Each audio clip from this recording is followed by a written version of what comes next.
Hello everyone. Good evening viewers around the world. Welcome back. This is your second episode. Tonight we'll be looking at the standings and they've changed dramatically. So we don't have to talk about quite as much this time, but we do have some honorable mentions and so we'll be going over that during the slides. Up first is Team Doten Might, which I learned is actually just Team Method spelled backwards. You can see Team Method. They are currently residing in first place by a decent margin, actually. If you look, Rise QT currently has his 6-link Winter Orb set up in a Queen of the Forest. This is really important as a Trickster, he gets at least like 300 energy shield from it. So it's a very big change for Rise QT. We can see that Garotha has died twice now, and he's attempting to catch back up. Waggle is a Stormbrand boss killer, while Carve is forming up currency on a 6-link using Bane. We'll go over the clips where he links 2 6-links, and that's for him and Garotha. They're currently residing within tier 12 maps, so they're sustaining around that high yellow, low red area. They have all of their Uber Lab trials done, and multiple members have their Uber Lab completed. They are in depth 111, which is one of the lowest. Carve has said that he's pretty upset that they didn't do it sooner, but every time he mentions that, the group likes to note that they needed the maps early on, and so that's why they chose the strategy that they did with their delve. Moving on to Team Grizzly, again we have Birdwings, Odang, Rox Pee-wee, and Max Dallery. So Birdwings and Odang are interesting because they're the only 2 people out of every group to pretty much play together. They have Birdwings as a 6-link carry again, and Odang as their guardian support. Currently he doesn't have too many auras, but it does make quite a bit of difference in these low red tier maps.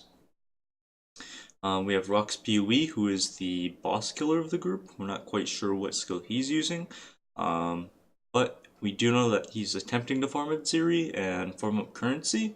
And then Max Dallery is also intended to farm up currency. So they have the 2-1-1 strategy going on with 2 people running maps, and then 1-1 just attempting to farm up, whatever maps they can for extra currency, extra uniques, just get that extra benefit from the main players. Again, they reside within tier 11 and 12 maps. They are pushing up their Shaper's Orb around like tier 5 or so, or tier 5 to tier 12. They have completed all their Uber Lab trials, and they are within depth 124, which I believe is the second lowest out of all the teams. But it's interesting to see that the top 2 teams have very low delves compared to the others, but that should be changing, and that's only due to various reasons. Next up, we have the Avengers. So we've learned a little bit more about the Avengers as either some of their profiles have gone public or they've been a little bit more open about sharing the strategy. We have Crying at level 91 here on a 6-link Winter Orb.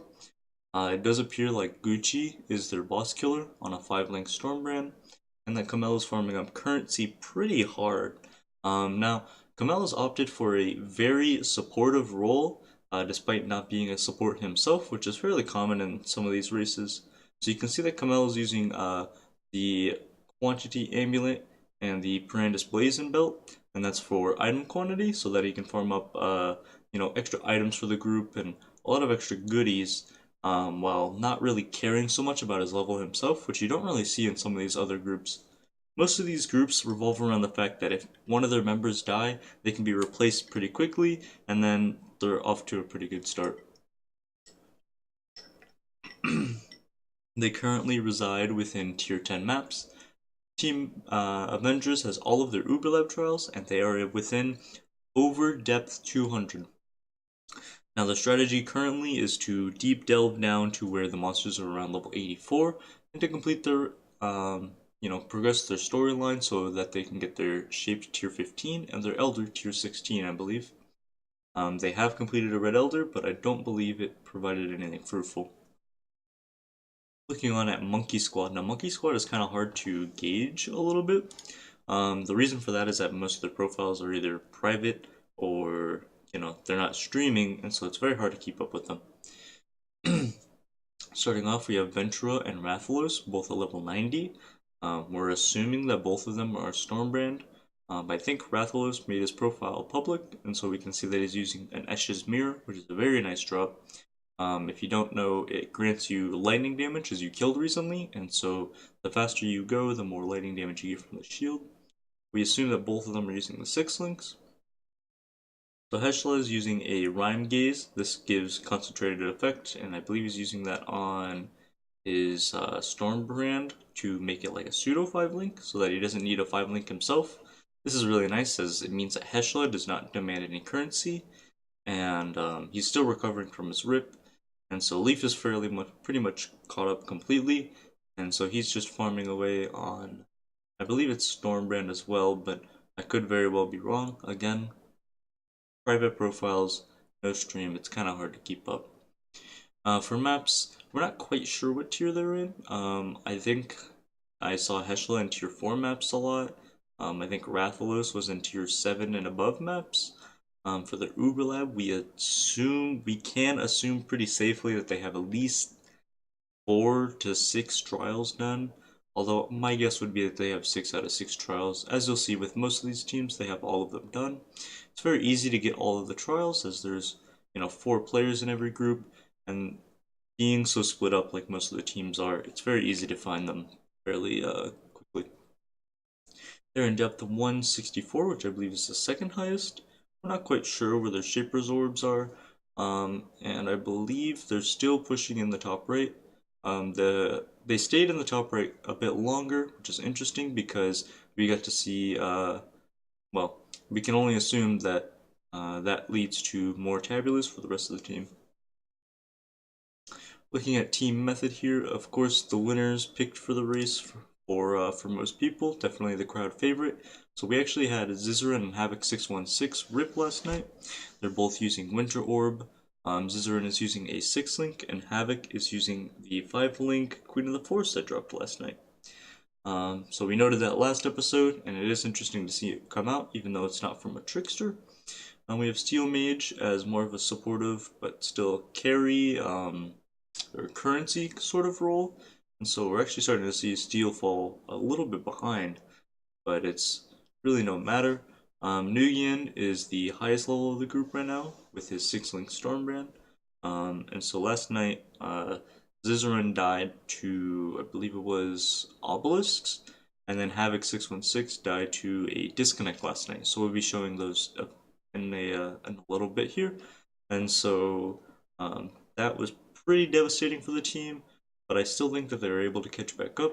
It's interesting to see that they haven't fallen too far behind, and so it's going to be really fun to watch them catch back up. Currently, they are residing within high whites, around mid yellows. I believe occasionally they're pushing a little reds, but for the most part, they're staying around that tier 5 to 8 section. They have all of their Uber Lab trials done, and they reside within depth 148. We're not quite sure where their Shaper orbs reside, but we do know that pretty much every team is going for a Shape tier 15 and / or an Elder Orb. Alright. Go ahead. Mr. Raindog.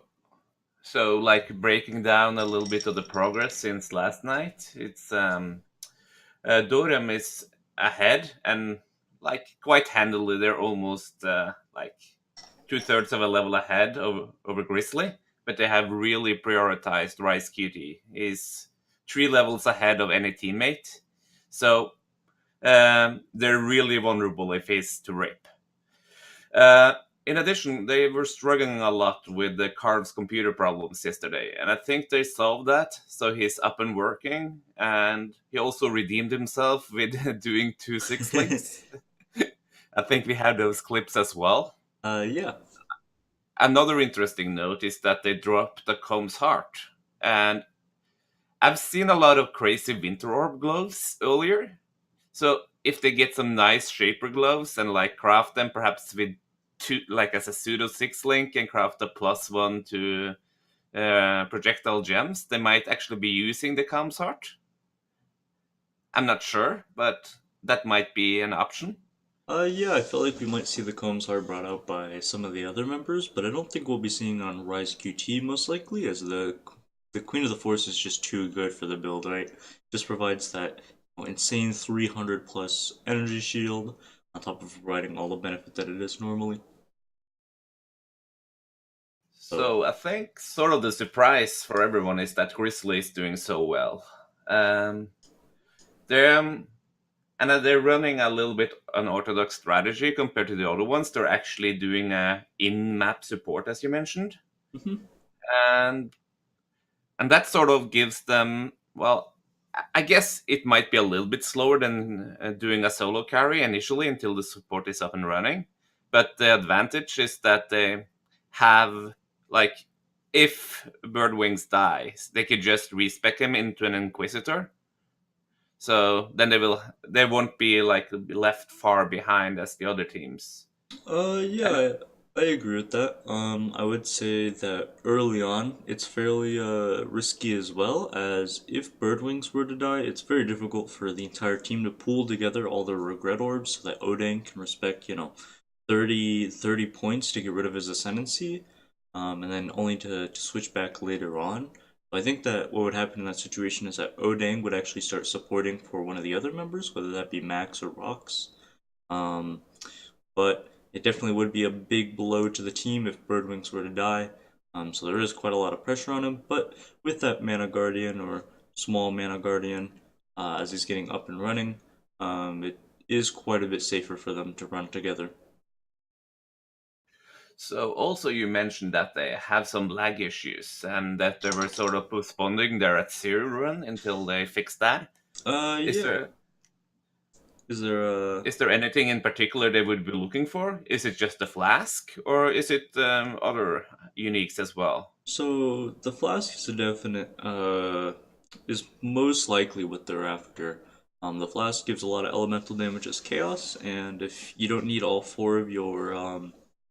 five, I should say, of your like supportive flasks, then putting it in series is definitely a really big damage upgrade, as well as survivability.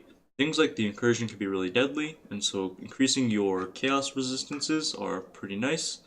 And so I believe it's Rox's job to farm up Adziri. And so other items we can see are the boots for obvious reasons, lots of spell dodge. It just makes Trickster dodge even more than it already does. Um, if we were to see his profile, I think we might actually see a phase acrobatics, but I could be completely wrong on that. Um, actually, we probably won't, but Trickster's just very defensive. We might be able to see a Queen of the Forest within the next following days. And again, just seeing that high evasion playstyle. So the Atziri boots, the Atziri step would actually really help with that. I don't think we'll see any of the other items. Maybe the scepter would be really, really good.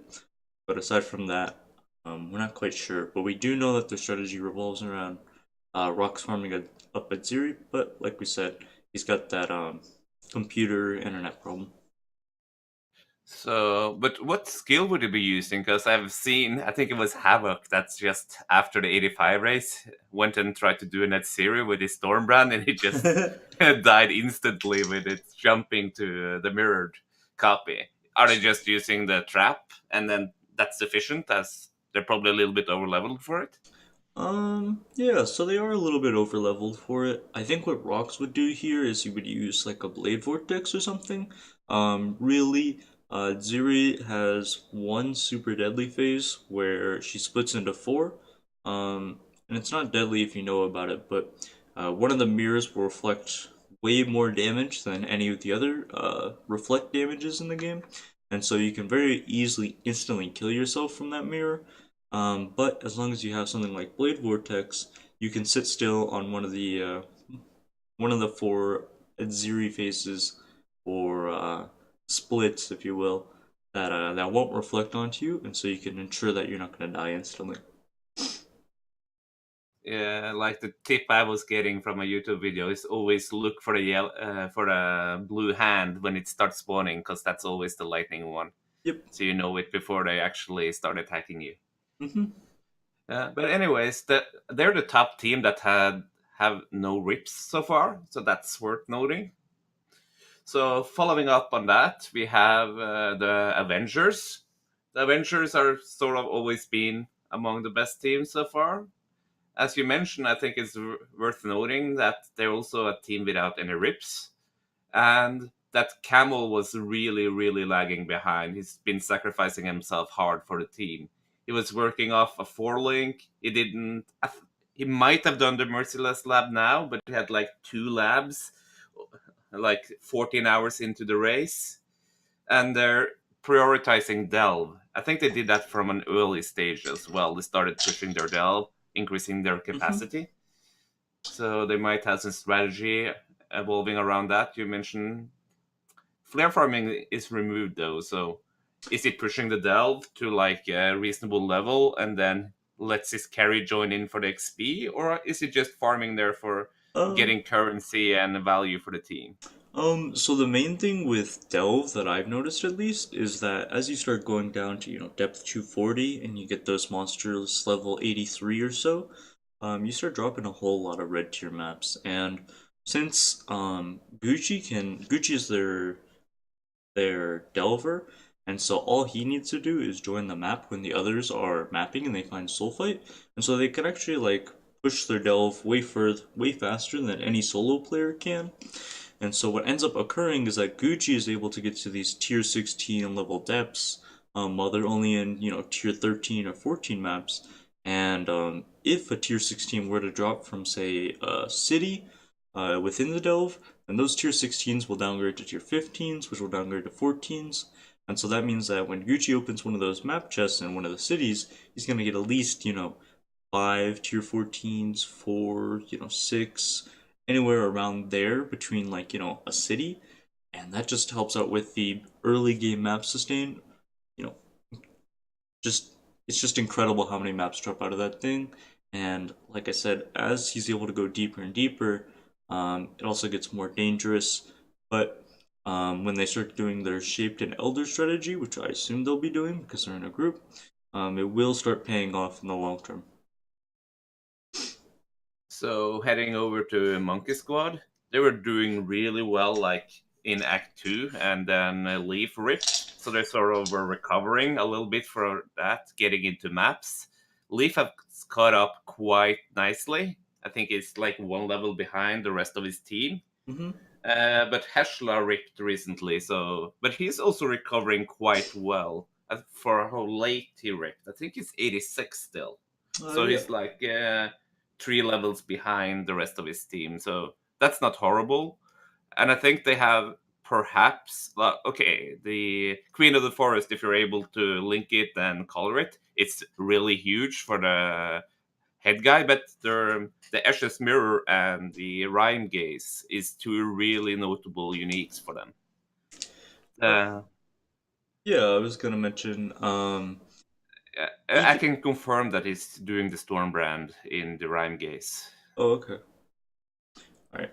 I was gonna mention that even though I haven't kept up with this group too much since none of them are streaming, during some of their practice beforehand, it was hyped up that Leaf is like, you know, the god tier mapper, and that's pretty mind blowing to me. As most of these players are like really well known, good mappers, very efficient players. Everybody in this race is, but these players especially are something to look out for.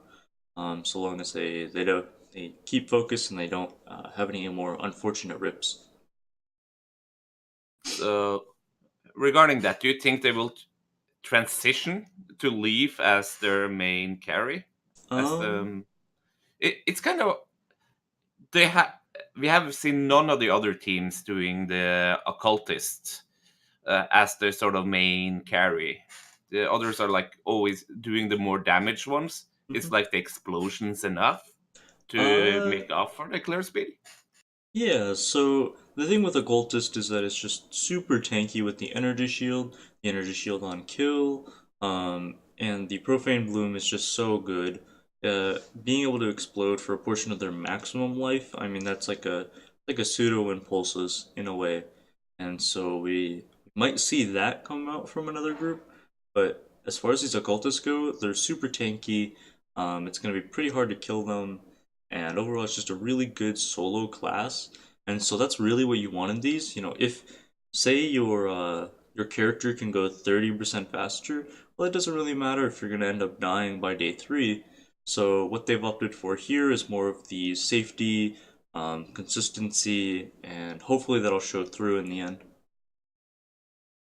It's kind of hard to tell because we don't have Leaf's profile. But the right, like if they're going CI or going high energy shield, the Rhyme Gaze gives quite a lot of energy shield. So I find it kind of strange that they prioritize that on Heshla if Leaf is pushing hard as well. Yeah.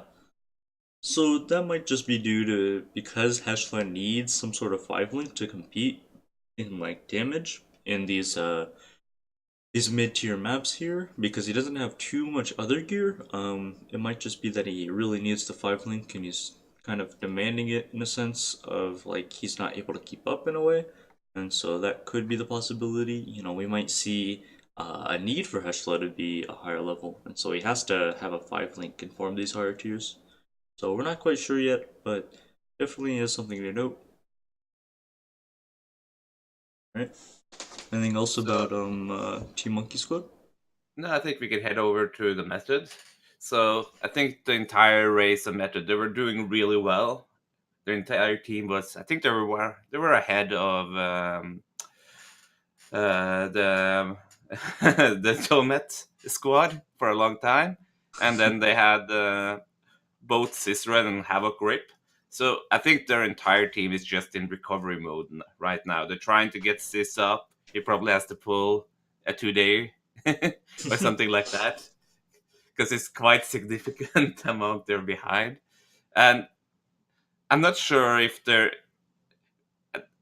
trying to change that Nugian will be the one that's pushing.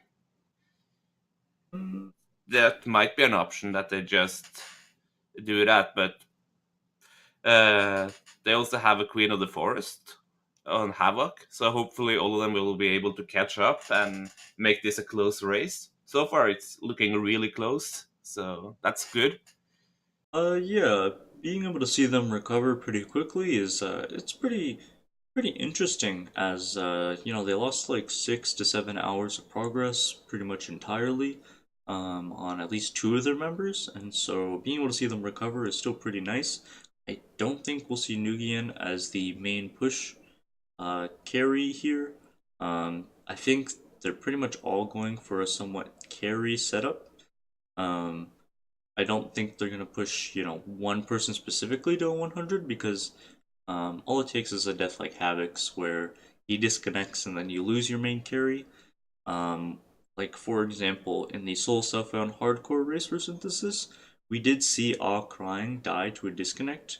And so if a team puts all of their eggs in one basket, it would be rather unfortunate for say there to be some server lag, as it does take 6 seconds after you log out to actually fully log out.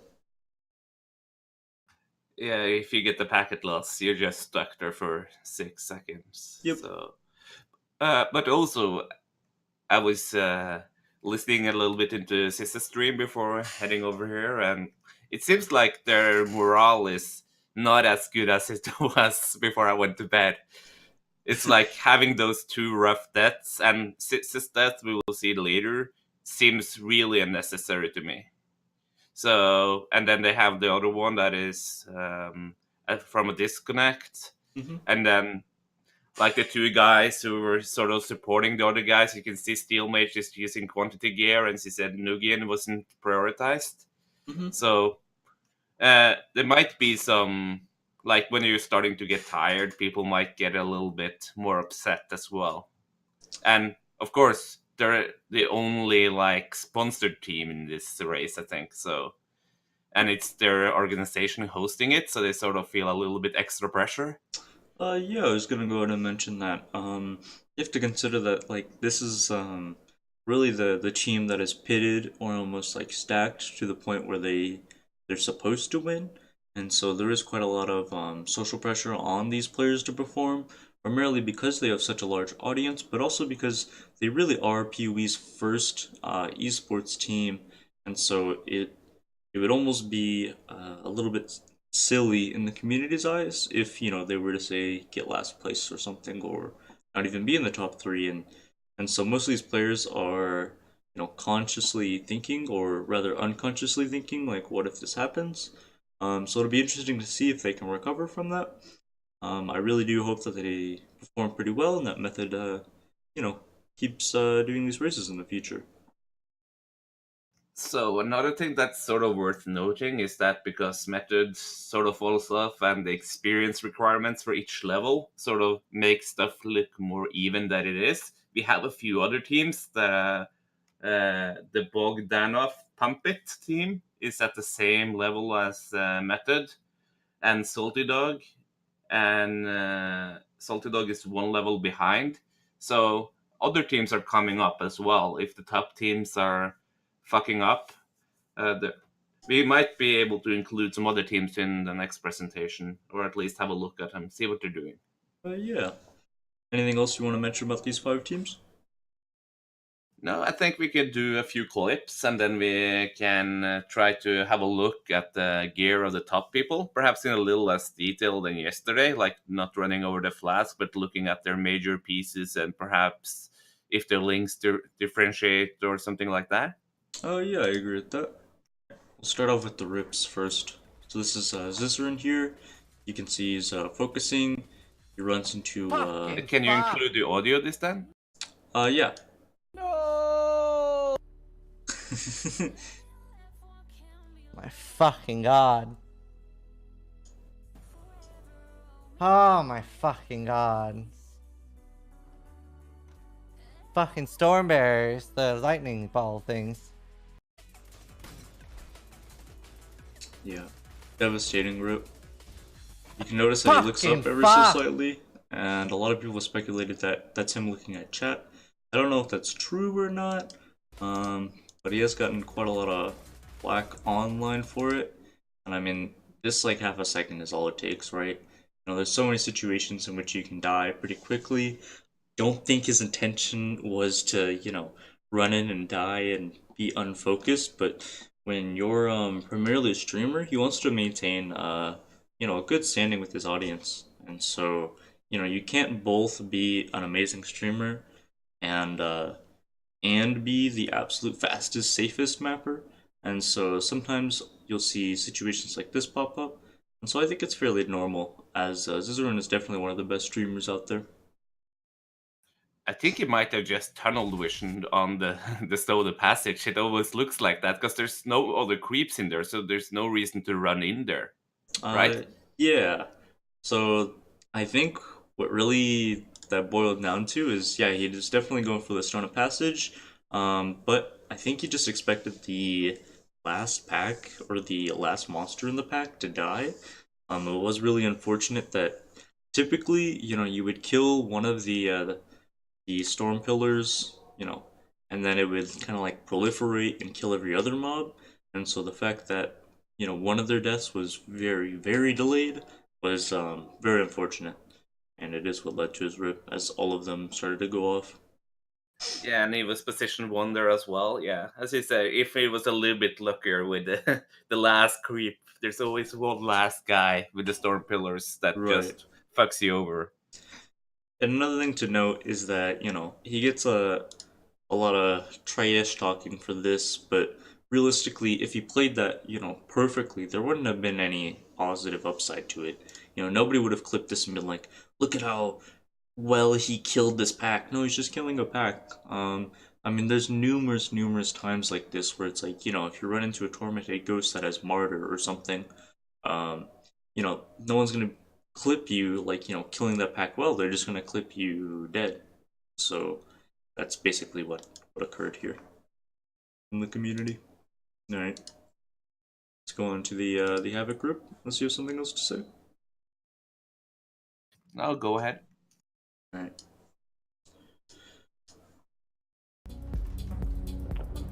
So this was only a few minutes after Zizarin's death.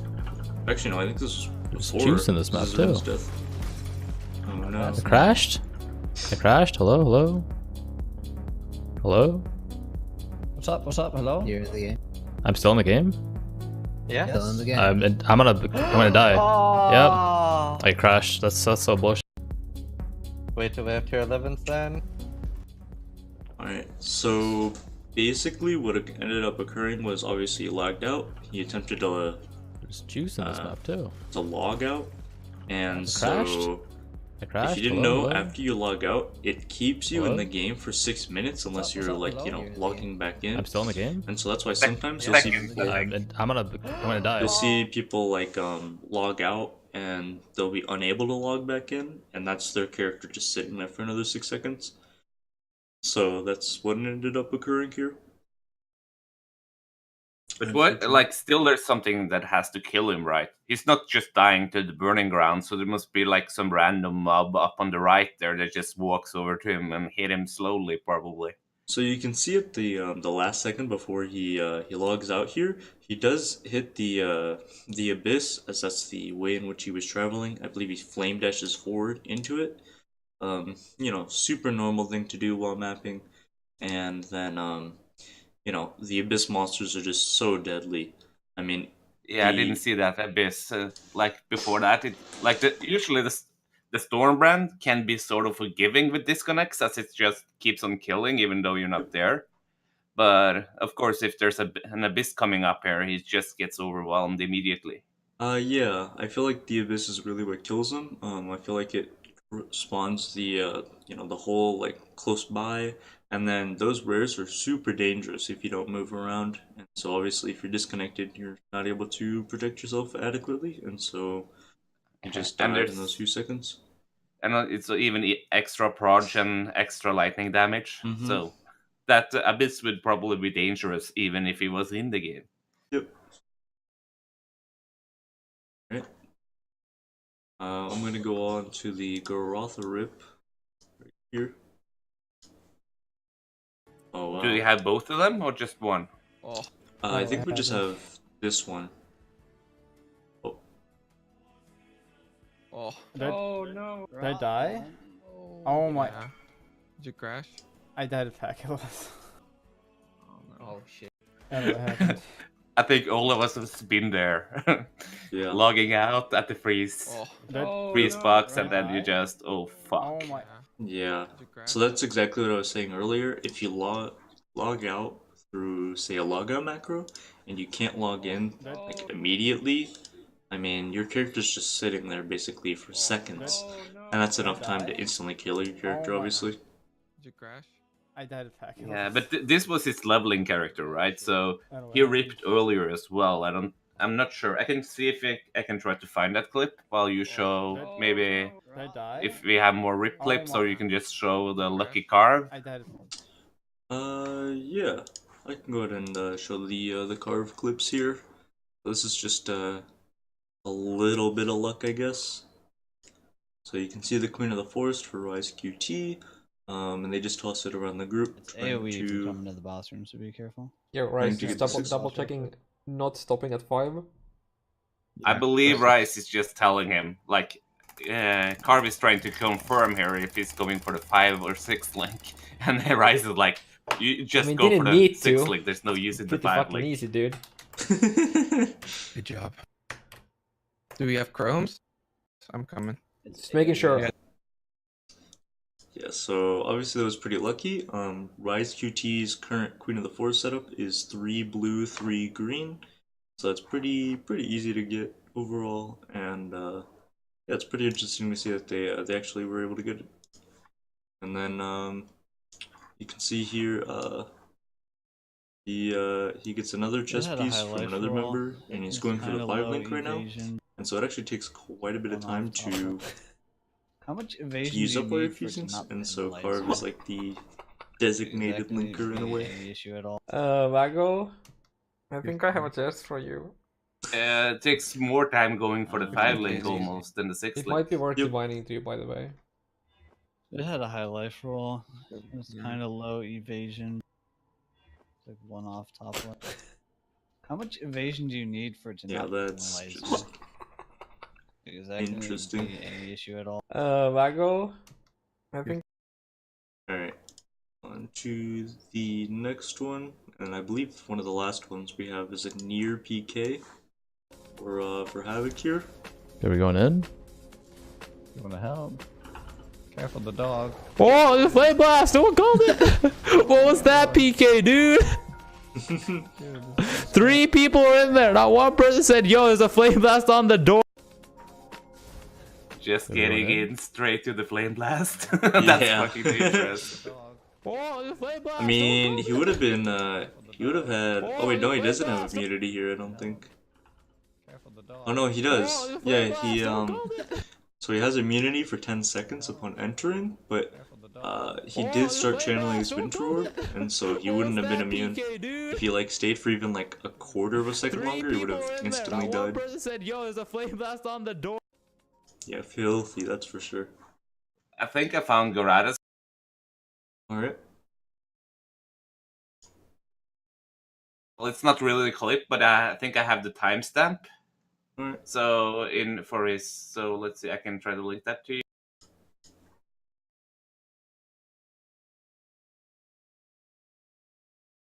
The timestamp is 0221. From Heschler's, or Garotha's full VOD. Let's see. I just linked it in the Discord. Alright.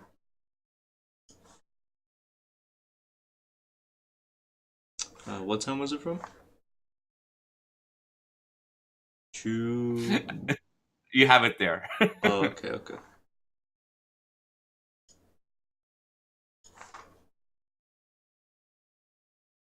This one. It's a long video, so you have to just go back like a little bit.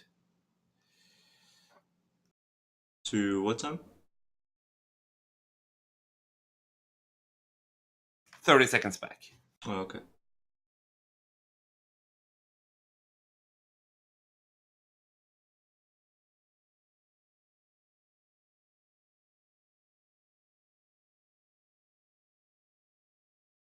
Yeah. I mean, there's not even much you can do there, to be honest.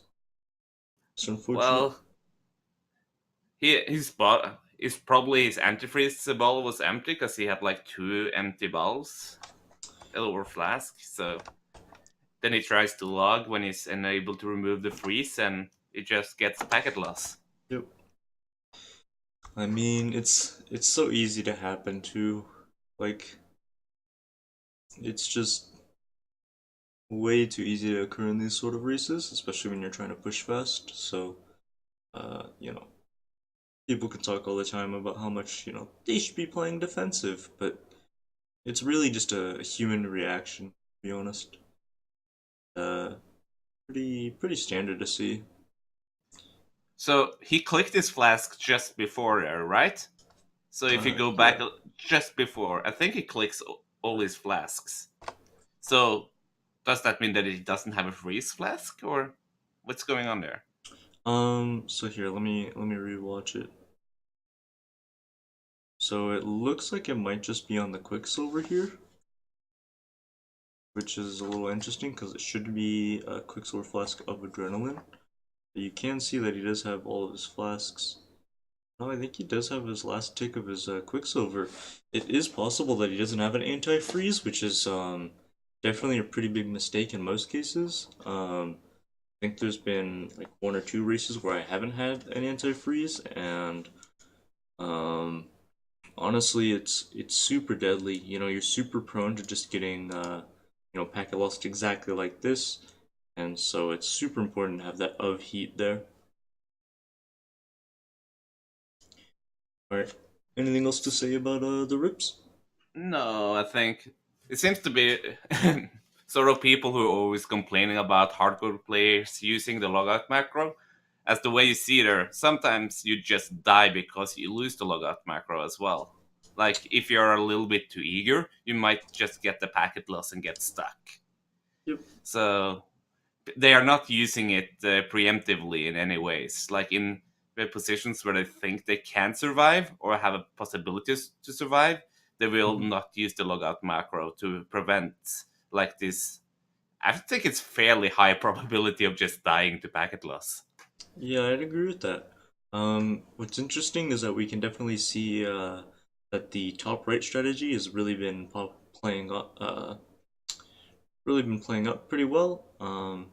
It's worked out really well for the teams, as it means that when one of their players dies, they can still fund them with the tabula, and that's able to get them straight back into maps with a very strong amount of damage. We can already see that Garoth is back in tier 5 maps, despite dying so early. So I think we can do a quick run over the top contenders and their profiles to see what they're doing. We should Yeah. probably start with Rice. Yeah, got Rise as right he's here. way ahead. Yep. So obviously the first thing that we want to talk about is the 6th link Queen of the Forest. Just really good pickup there. We can see that Rise is using Winter Orb, increased critical strikes, infused channeling, hypothermia, full penetration, and GMP. So it's interesting to see that he opted out of increased duration for the hypothermia. But when you consider how difficult it is to get those sort of links on this piece of gear, it does make quite a lot of sense. He did drop a Divinarius, which is a very good weapon for spellcasters, especially crit early on. So we can see that being brought out with the shield charge strat. Again, he's still using an insane shield. Just using the flame dash and faster casting to get around. The reason why he doesn't have his arcane surge in his flame dash setup is because of his ascendancy. So his movement skills actually cost 0 mana, and so he's not able to get arcane surge from his flame dash. I saw someone talking about that earlier. Again, he's using his lightning spire trap, lightning penetration, added lightning, and he's actually using a Vol storm call. And I was watching, and anytime that the boss stood still for long periods of time, because his gem is so leveled up, basically the increased effectiveness of shock would increase. I mean, it's almost like adding 30% more damage, and so the False Storm Call serves two purposes. Not only is it really good for single target, it also serves as like a moral multiplier for all of his other damage, and so it's actually super good for single target. Pretty wise setup. If you look at his gloves, he's got Herald of Ice. I'm currently in his POB. So compared to yesterday, he's really gotten his cast rate up. The Winter Orb is casting almost 4 times. No, it's not. It's much better than yesterday, and his DPS, I think it's over doubled. Also, he has 5.3k life and about 1.8 unreserved mana for his Mind Over Matter. He has pretty shitty Chaos Rest, but it seems like he has a fairly defensive setup. Yeah, so it seems like he's gotten way better gear in the past day or so, as to be expected when you're mapping. You see he's got the Alchemist Quicksilver Flask of Adrenaline, the Stibnite of Staunching. Now this one's really important. You need Jade Flask of Reflexes if you're going to run that Queen of the Forest setup. The reason being is because this will basically double, or in some cases triple or quadruple, how much evasion rating you have. As this doesn't just increase the evasion rating on the flask, it increases your total evasion rating. And so you can very easily go from 12,000 evasion to 45,000, which is required to get the most benefit out of your Queen of the Forest.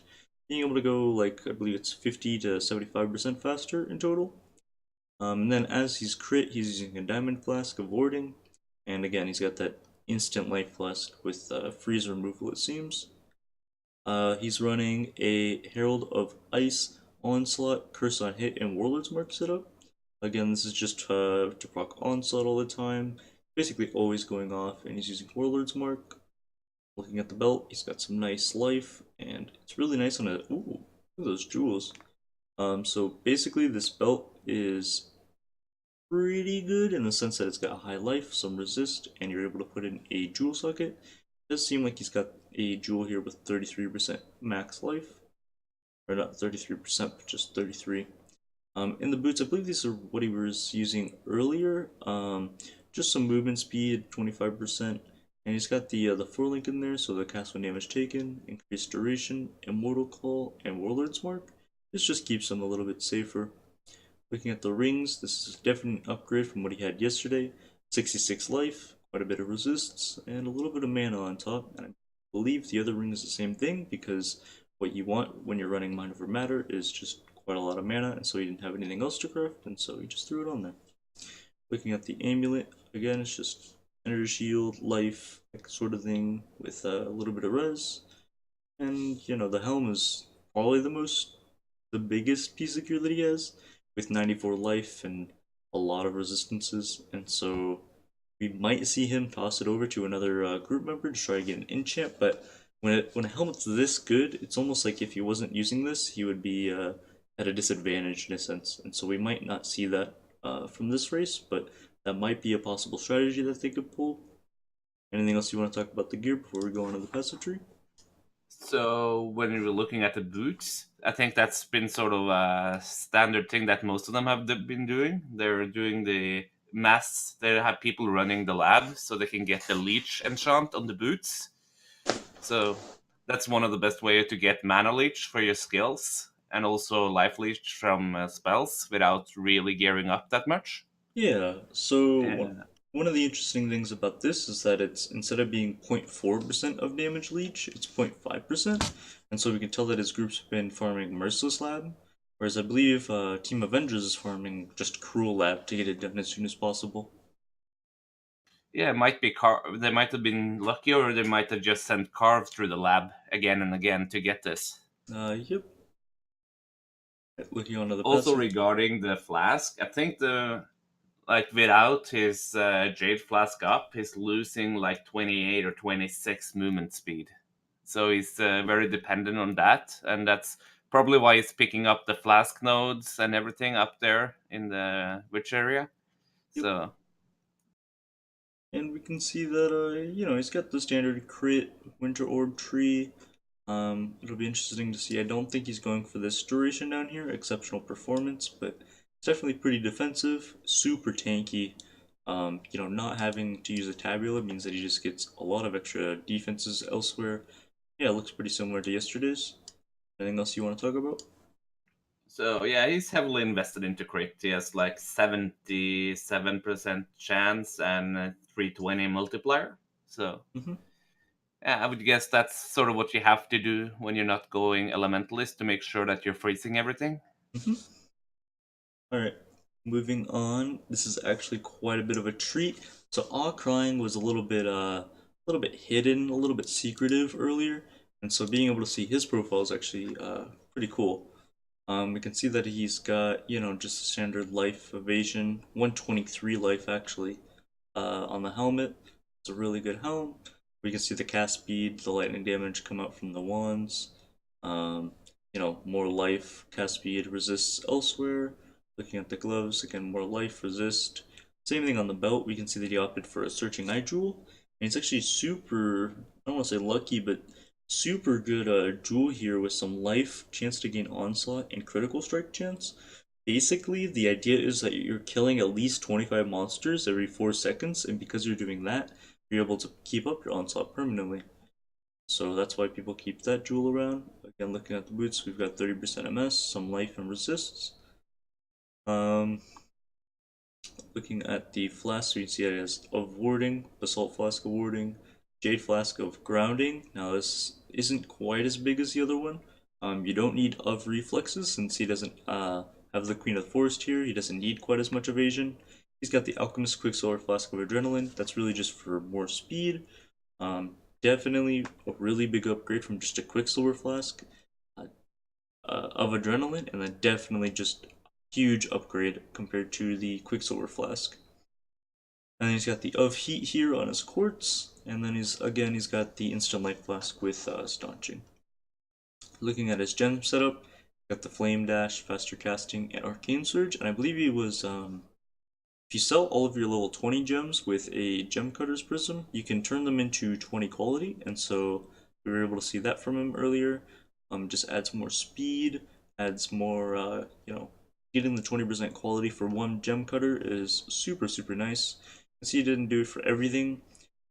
He also opted to vol all of his main damage skills. The reason why he did this is you don't want your only way of killing monsters to be a level 1 gem once again. And so we can see that he voled the Lightning Spire Trap, and his Winter Orb, and for some of these other ones where it doesn't quite matter as much, he chose to GCP them down, like faster casting, flame dash, etc. You can see on his offhand he's using Arctic Armor, All Righteous Fire, Herald of Thunder, which is interesting. And that's primarily because he wants his Herald of Ice to be in his boots. So he's running Herald of Ice. Again, he vaulted it to hope for 21. Hypothermia, Ice Bite, and Innervate. I think it would have been a little interesting to see if he would have opted to put the Herald of Ice in the +2 Cold Gem setup, and then put the Herald of Thunder somewhere else, but he opted for the increased freeze as he is not an elementalist, so it is quite a bit more difficult to get that. You can see on his Winter Orb he's got Infused Channeling, Increased Duration, Faster Casting, Hypothermia, and GMP. Now he can't opt for the 3 green, 1 red, 3 blue, 1 red, 2 green, because he's not using a Queen of the Forest. He doesn't really rely upon having, any lean towards green sockets, and so he's able to throw in that increased duration. In his gloves, he's using Phase Run with some cast when damage taken, Immortal Call setup. And so because the cast when damage taken is so low level, it means that his Phase Run isn't going to activate normally, and so he'll just be able to use that whenever he wants. The helmet, again, just a Lightning Spire, Control Destruction, LE Focus, and Trap and Mind Damage. Pretty standard. Anything you want to talk about with the gear? So he's about 750 in the HP department, and so what I find a little bit interesting is that if he has the Arctic Armor in his weapon, second weapon, Mhm. and if you enable that together with the Herald of Thunder and the fully linked Herald of Ice, he is serving all of his mana. So he's probably not doing that because he has no way to casting without mana, right? Yep. So he's probably not running the Arctic Armor. Maybe he's switching stuff around. So he's like enabling Arctic Armor plus Herald of Thunder for bossing. I don't know. Any idea on that? So I don't think it'd be super active like that. When you're playing for these, 20 to 30-hour sessions sometimes, you don't want to, be clicking these 2 different, remember to switch your auras for the boss kind of thing.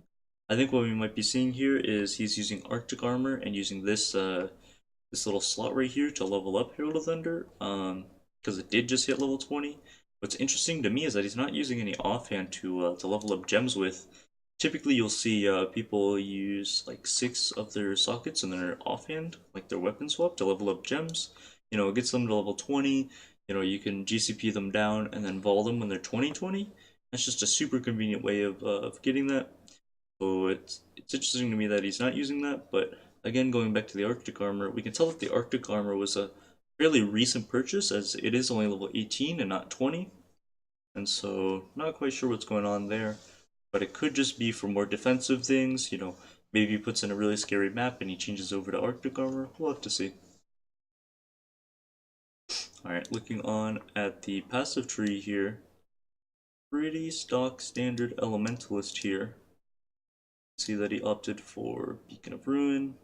I believe it was Paragon, so that he can't take He's gone all. I think it's like not everybody goes all the way to face acrobatics, but he's taken up all the nodes on the right hand side there. Yeah, so I believe Zizran did it quite a long time ago, is that he went phase acrobatics on this sort of tree. It is super good, but you can see that it's got those insane amount of travel points, and then obviously you need the 4 nodes right after acrobatics, so it is pretty passive intensive, and so it's pretty interesting to see that he's opted for more of a defensive playstyle here with the full Scion Life Wheel.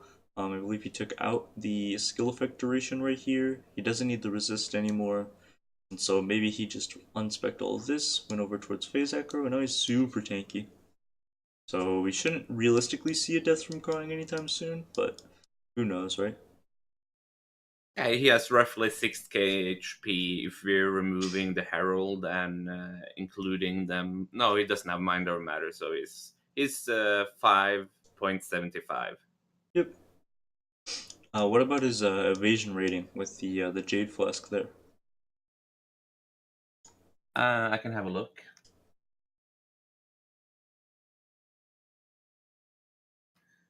So it's like 7,400. So it's not that great. Hmm. But I guess that's like sort of when you're still using a tabula, it's super hard to get high evasion. Yeah, it definitely is pretty hard. Alright. Looking on onto Rathalos here. We do have a 5-link setup with, again, wow, look at that life. With, again, the Eshes Mirror, so super good pickup there. We're just going to start off with the gear. He's got the cast speed, quite a bit of multi here.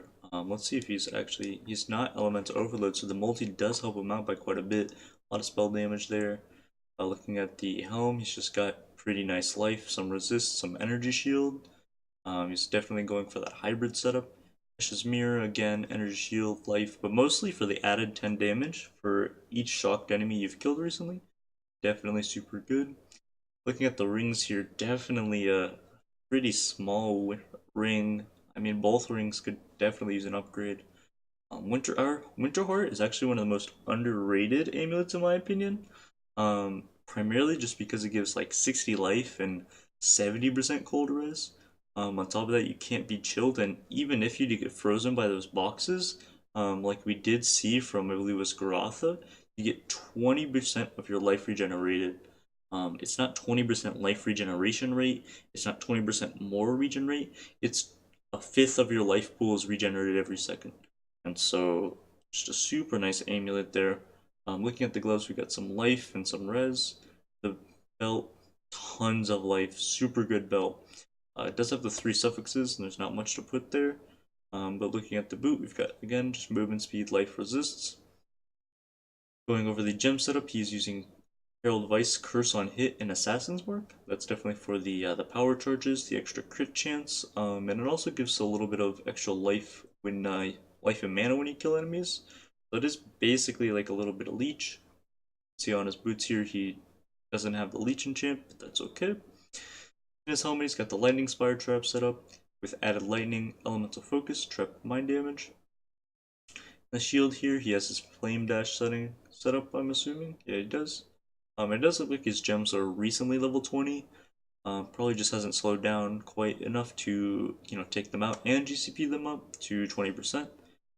Because it does return them to level 1, and so, especially in gems like faster casting, it doesn't make the biggest difference in the world. But having that 20% quality sooner does, benefit him in the long run. Looking at the chest setup here, he has Stormbrand, Concentrated Effect, increased critical strikes, Ice Bite, and Lightning Penetration. And now something to note here is that Concentrated Effect is actually a huge more multiplier for Stormbrand, but Elementalists cannot run Concentrated Effect because it reduces the amount of AoE that their proliferation has as well. And so that's why you'll pretty much never see it from an Elementalist. And again, he's just opting for the super high life and energy shield here with a little bit of risk. He has Brand Recall at level 6 here. That's really big because it increases the amount of time that you can activate this skill. Levels on Brand Recall matter a whole lot, and the fact that he's able to get this up to level 6 is really, really big. We can see he's got Blasphemy, Ellie Weakness, and Temporal Chain, so maybe he's running a triple curse here. Doesn't appear to be so. He does look like he has the +1 curses, but as far as affecting this Assassin's Mark, might not actually even be going off most of the time, as he's using Ellie Weakness and Temporal Chains, but could be wrong. Looking at the boot setup, just a standard cast when damage taken, a Mortal Call. He's running Vol Discipline, it seems, as he's trying to move on into Energy Shield. That's a potential reroll that he could be doing. He's using Summon Stone Golem. And anything else you want to mention before we go into the flask? He's got the Quicksilver Flask of Adrenaline, not an Alchemist's, but that's okay. Got a Silver Flask here, so he's not getting Onslaught in another sense, like the Jewel that we saw from Crime. So the Silver Flask of Warding here, the Diamond Flask of Heat, the Granite Flask of Iron Skin. So this is just providing with a super high amount of armor, lots of physical mitigation just from this one flask alone. And so you'll see that he's probably not super tanky without this flask. And then Then we've got the Bubbling Divine Life Flashes launching. The Bubbling Divine Life Flask is launching. Again, just a super good pickup there. Anything else you want to mention about the gear? So regarding the Herald of Ice Assassin's Mark, like the Stormbrands can sort of wander off a little bit by themselves, right? On the side. So he might just using it to get some power charges, as you mentioned, outside his blasphemy radius. I think this is kind of a noteworthy build because he's the only guy not playing Winter Orb, able to push into the top. So I think the Ashes Mirror is really contributing to that. It's really benefiting a fast playstyle with like the stacking damage. Mhm. Also, he's the one in the top that's the most heavily invested into energy shield. He has like 5.2 life and 2.5 energy shield. Hmm. So, what is your thought on the survivability on the hybrid builds? So the hybrid builds are actually super tanky, especially when you pair that with the Occultist Ascendancy here. Reason being is because your Wicked Ward makes it so that you have 100%, or not 100%, but 100 more energy shield. And if you start recharging your shield, it just keeps going up. With Vile Bastion, he gets 150 more energy shield, and as so long as he's killing monsters, he's going to be regenerating it for a percentage of his. And also, he can't be stunned while he has it, so super tanky. It's super nice for this long playstyle, or sorry. Super nice for this, long elongated playstyle. Probably one of the best builds that you could possibly see in a super long race like this. If people are playing for 20, 30, 40 hours, it definitely does make a really big difference. Being able to have that energy shield and not worrying about your life all the time. You do have to worry about chaos damage, but we can see that, as you mentioned, with 5.4k life, he is super tanky, about as tanky as everybody else, on top of having the energy shield. I think it's like its own layer of defense in a way, because you take damage and it just regenerates on its own. And so life in most cases doesn't really do that, even though there are sources of leech and stuff, you could still get popped in a sense. I mean, I suppose energy shield can as well, but it's almost like a second shield in a way. And so that's something interesting that we don't see about the other top players. So we've been going for about an hour now. Do you want to do one more before we finish up, or? Yeah, I was just gonna look at the passive tree here, because there are some things that I've noticed. Again, just going for the brand nodes, the crit nodes, obviously here, assassination, doomcast, the brand nodes, that, and runesmith. But the interesting thing that I want to talk about, Rathalos's passive tree here is the ops to pick up spiritual aid. And so not a lot of people know this, but Spiritual Aid has this tagline that says increases and reductions to minion damage also affect you. And so in a lot of cases, people will pick up this node and they'll get like all these minion damage nodes. Well, not these ones down here, but these minion damage nodes. If he starts pathing down here, he can pick up these damage nodes. The it doesn't give that much damage, but you can pick up Lord of the Dead here for some more minion damage.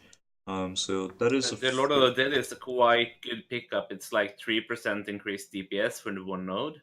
Yep.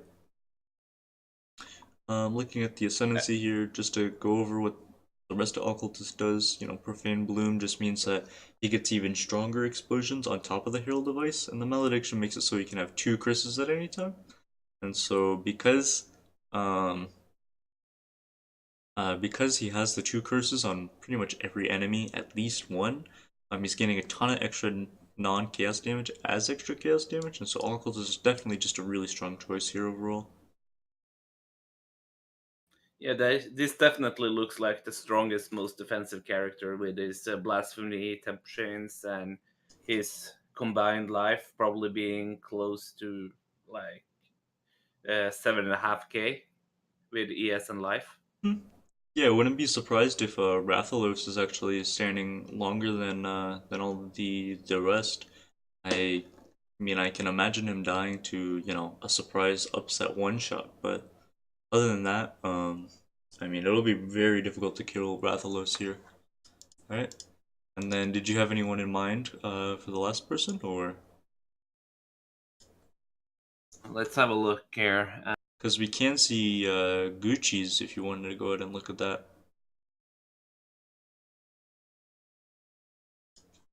Unless there's someone here with, something special. No, I think we can try to do Gucci. Alright. So Gucci's is Team Avengers boss killer. As you can see here, he's got the Inquisitor's Stormbrand set up. Just going over the gear pretty quickly. The wands with some damage and cast speed in both cases. Helmet again, just 100 life, I guess, and some resists.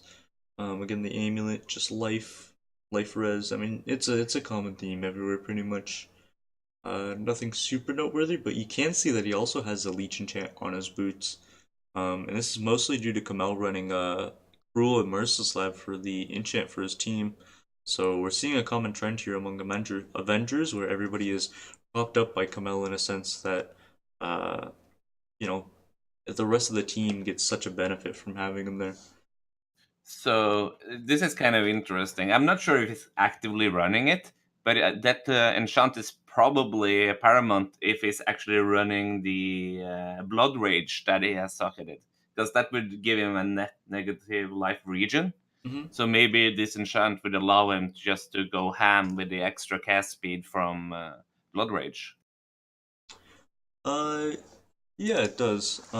That's an interesting thing to note. I didn't even notice the Blood Rage. Let me go ahead and get Afromatic's Twitch stream here. Yeah, he's got find it for you. There you go. Here is Team Grizzly. This is their carry. Team Grizzly, as mentioned earlier, is running the let me find it. So this is Team Grizzly. They are running the carry with a support. They're the only team to run 2 people mapping together, and the other 2 are intended to farm up, some currency and some extra gear. With Rocks being tasked to kill Itziri, so we might see some Itziri drops within the next 12 hours or so. Alright, going back to the gear setup here, or the gem link setup. We have the 5-link Stormbrand, level 21, so he did hit the Vol when the gem hit level 21. So we've got Stormbrand, concentrated effect, added lightning damage, increased critical strikes, and added cold, very high damage. And as you mentioned with the Blood Rage, he generates his frenzies that way, and not from Ice Bite, which is interesting to see. And I assume this means that his 6th link will be Controlled Destruction, but I could be wrong. Looking at the gloves, he's got the Lightning Spire Trap, Trap of Mind Damage Support, Elemental Focus, and interestingly enough, he has Energy Leech here.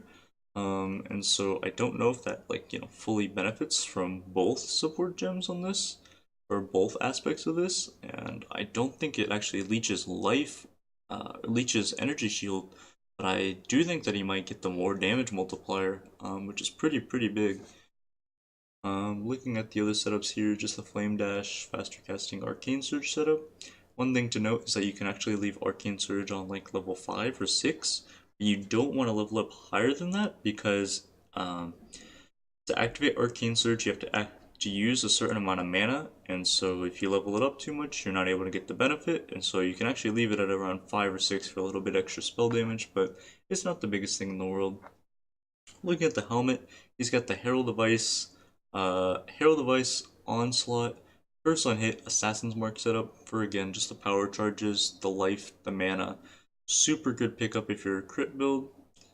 Looking at the wand here, he's got the level 5 Brand Recall. He's about to level that up to 6 shortly. Actually, I think Rathalos balled his Brand Recall, so that might mean that he didn't get the level 7 +1. I thought Brand Recall only went up to level 5, but it does appear like Brand Recall will be level 6 soon, so it will be interesting to see if he can get that all up to level 7. And he's just leveling up a few extra gems here, like the Stormbrand, the LE Focus. In the boots, he's running Curse on Cast When Damage Taken, Immortal Call, and Warlord's Mark. Again, just, if he gets hit, he's able to cast Warlord's Mark on top of him, just keeps him super safe. Looking at the flask here, he's got the Granite Flask of Iron Skin, the Diamond Flask of Warding, the Chemist Quicksilver Flask of Adrenaline, and the Jade Flask of Reflexes. Well, the Avengers Jade Flask of Reflexes. It does belong to the Avengers team. And the Instant Life Flask, the Seething Divine Life Flask of Staunching. Anything you want to note about the gear here? So he's not running that is the first thing the guy asked in the chat. Yeah. No, it's fairly okay. I guess it's like he has he has Mind Over Matter with like 1,600 unreserved mana, and he has a total life of 5,260. So he's probably one of the least tanky people we've seen so far pushing. Yeah, so I guess the Inquisitor does provide some defenses, but he hasn't really picked up that much except for the Consecrated Ground effects. And then how much energy shield did he have? He has about 1,000. Okay. The reason why I note that is, again, as Inquisitor, you get Sanctuary, which means that, you stand there for a second, you cast your Stormbrand, you cast Flame Dash of some sort. You do get the Consecrated Ground effect for that little bit, and then with Pious Path, you actually keep your Consecrated Ground effect for 4 seconds, and so you're basically permanently getting the benefit of Consecrated Ground, regenerating your life, and with this, you get 200 energy shield per second with it. You get immunity to just status ailments, elemental ailments, the shock, etc. And then you also get 20% attack and cast speed. So he's basically able to keep the energy shield at max at all times, so he sort of works as a buffer. Because a lot of builds, if you just have random energy shield and no way to recharge it efficiently, it's just trash, right? Yep. And so this might actually offset the use of his Blood Rage. Of course, he's crit, so he picked up Righteous Providence and Inevitable Judgment here. Just doing a quick sweep of the tree, we can see that he's fairly crit oriented, and he does have the Mind Over Matter there. And check out this jewel, actually a really, really good jewel, the Hypnotic Eye. And we're definitely going to see more and more players using their jewels here shortly. It does take a little bit for people to start using jewels, but these 2-point jewels are really, really good. There's another one right here. If he goes for Eldritch Battery or anything like that, he'll have the 3-point here. He's got the 3-point over here, and yeah, I mean there's 2-point jewel socket over here. We will start seeing people use more and more jewel sockets just because it's fairly difficult to get a very good one early on. I find it interesting that he's not running Throat Seeker here. He's really just opting for as much critical strike chance as possible, but that might change over the next few levels. He's definitely pretty oriented into the mana here with Deep Thoughts and Soul Siphon, so that might be something interesting to see in a little bit. It'd be really cool to see this build in action, as like when you have the degen from the Blood Rage, if he's actually using it, and the regen from the energy he needs a lot of energy shield regen enable not to just have that at 0 at all times. I had some problems that have passive degen from something like Shimmerance or something like that, and it was impossible to keep up my energy shield. But maybe he's able to do it with the Pious Path. Yeah, another thing to note here is he takes this one node, which gives him spell damage leech as energy shield. I didn't even notice that this was a node, and so that might help offset the the amount of energy shield that he degens. So he might just permanently be keeping it up and overhealing by quite a bit if he's using this in addition to the boots. It's actually a really, really strong node overall. All right, anything else you want to note?